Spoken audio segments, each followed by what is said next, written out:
If you would please rise and raise your right hand, I will begin by swearing you in. Do you swear or affirm that the testimony you are about to give is the truth, the whole truth, and nothing but the truth, so help you God? Let the record show the witness has answered in the affirmative. Thank you, and please be seated. I know that members of this committee frequently frame these complicated issues in the form of a simple question. Was there a quid pro quo? As I testified previously, with regard to the requested White House call and the White House meeting, the answer is yes.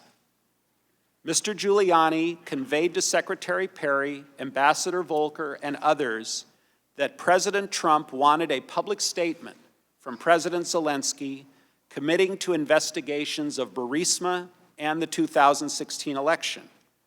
Mr. Giuliani expressed those requests directly to the Ukrainians, and Mr. Giuliani also expressed those requests directly to us. We all understood that these prerequisites for the White House call and the White House meeting reflected President Trump's desires and requirements. On July 19th, in a WhatsApp message between Ambassador Taylor, Ambassador Volker, and me, everyone was in the loop. It was no secret. Everyone was informed via email on July 19th, days before the presidential call. As I communicated to the team, I told President Zelensky in advance that assurances to run a fully transparent investigation and turn over every stone were necessary in his call with President Trump. The ball and run with it at this point. Okay. And just getting back to the irregular channel, did anyone else express any concerns to you about this so-called irregular channel? I'm not sure how someone could characterize something as an irregular channel when you're talking to the President of the United States, the Secretary of State, the National Security Advisor, the Chief of Staff of the White House, the Secretary of Energy. I don't know how that's irregular. If a bunch of folks that are not in that channel are aggrieved for some reason for not being included, I don't know how they can consider us to be the irregular channel and they to be the regular channel when it's the leadership that makes the decisions. Ambassador Volker, in his deposition on the same question, the next time, we tried to unpack this, the next time you talked with the president was on the telephone was September 9th. I later came to believe that the resumption of security aid would not occur until there was a public statement from Ukraine committing to the investigations, correct? Correct. And you acknowledge that this is speculation, right? It was a presumption. Okay. That it was a guess. In fact, I think you even said this morning. Well, I want to say that it goes back to Mr. Goldman's point or Chairman Schiff's 2 + 2 = 4 in my mind at that point. Okay, but you didn't have any evidence of that, correct? Other than the aid wasn't being released and we weren't getting anywhere with the Ukrainians. Third, let me say, precisely. Well, he also testified that you confirmed to President Trump that you were in Ukraine at the time and that President Zelensky, quote, loves your ass, unquote. Do you recall saying that? Yeah, it sounds like something I would say. That's how President Trump and I communicate, a lot of 4-letter words.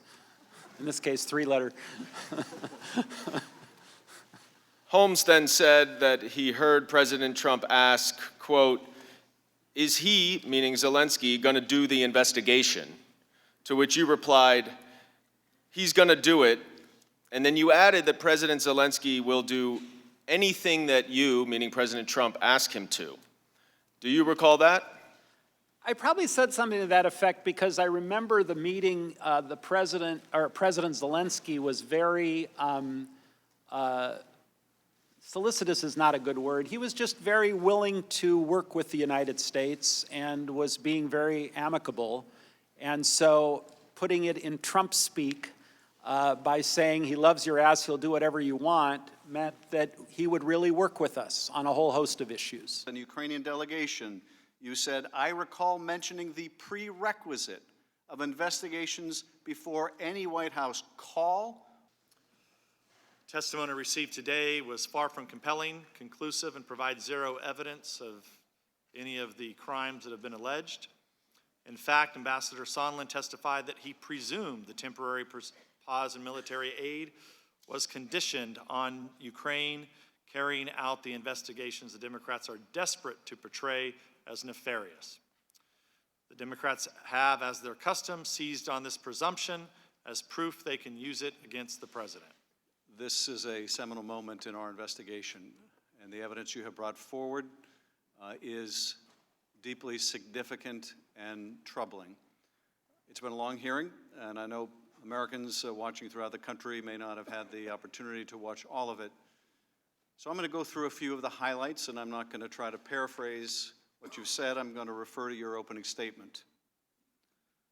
We all understood that if we refused to work with Mr. Giuliani, we would lose an important opportunity to cement relations between the United States and Ukraine. So we followed the president's orders. Mr. Giuliani's requests were a quid pro quo for arranging a White House visit for President Zelensky. Mr. Giuliani demanded that Ukraine make a public statement announcing investigations of the 2016 election, DNC server, and Burisma. Mr. Giuliani was expressing the desires of the President of the United States, and we knew that these investigations were important to the President.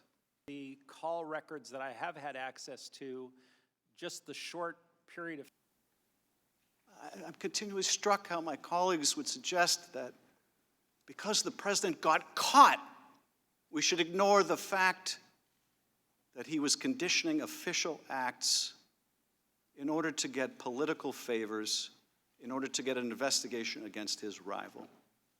Getting caught is no defense, not to a violation of the Constitution or to a violation of his oath of office, and it certainly doesn't give us a reason to ignore our own oath of office. We are adjourned.